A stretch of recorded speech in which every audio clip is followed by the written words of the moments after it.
मंत्री ने पूछा है, प्रणाम गुरुदेव, क्या हम सहज ध्यान में ही टिक कर रहें या चक्र ध्यान, कुंडली ध्यान और भी इत्यादि की ओर अग्रसर होने की कोशिश करते रहें। मैंने कल जब ध्यान पर बात करी तो ध्यान का 17 इंग्रेडिएंट तुम्हारे सामने रख दिया। वो जो रिलैक्सेशन, स्टिलनेस, अवेयरनेस और अंडरस्टैंडिंग, ये 4 स्तंभ, इनसे ही बनता है ध्यान।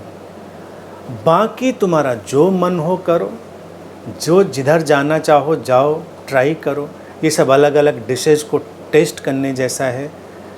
जीवन है, अलग अलग व्यंजन तुम चख सकते हो, बेशक कोई उसमें परेशानी नहीं है। लेकिन अंतिम रूप से ये बात ध्यान रखना, अंतिम रूप से ध्यान क्रिया नहीं है, विधि नहीं है, वो सीधा सीधा नरिशमेंट है।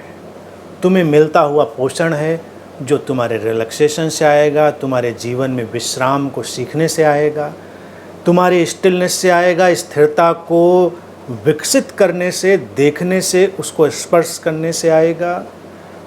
सजगता के आयाम जैसे भी तुम विकसित कर सकते हो उससे आएगा। और इस सब से अलग जो समझ की सुवास है, खुशबू है, अंडरस्टैंडिंग की जो फ्रेग्रेंस है, उससे तुम्हारा जीवन एक अलग ही आयाम में दिव्य बनेगा। तो ये 4 स्तंभ हैं ध्यान के। सारा ध्यान इन्हीं से बनता है। इन इंग्रेडिएंट से कोई भी रेसिपी बनाओ, कुंडलनी बनाओ, चक्र बनाओ, कोई बनाओ, मसाले तुम कैसे भी डालो, इट मेक्स नो डिफरेंस।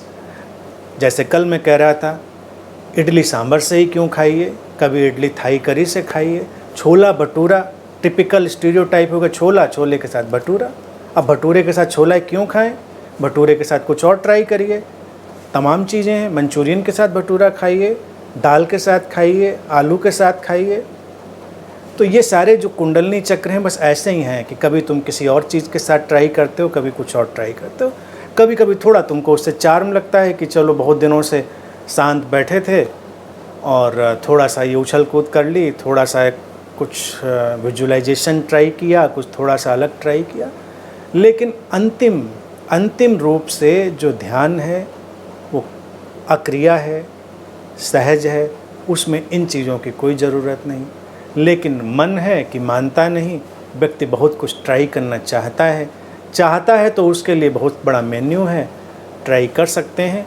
लेकिन अंत में जैसे लौटकर हम घर आते हैं, ऐसे ही ध्यान जब घटता है तो सब विधियाँ छिलकों की तरह बिखर जाती हैं और अंदर से जो ध्यान की गिरी होती है, अंदर से जो उसका मटेरियल होता है, जो उसका रियल कंटेंट होता है, वो बस उन्हीं मौलिक 4 स्तंभों की तरह तुम्हारे पास बच रहता है। और बाकी सब विधियाँ, टेक्निक्स उस खोल की तरह, छिलके की तरह, भूसी की तरह सब बिखर जाती, उनकी कोई फिर ज़रूरत नहीं रहती, ना उनकी उपयोगिता रह जाती, ना उपादेयता रह जाती, ना उनका कोई महत्व रह जाता।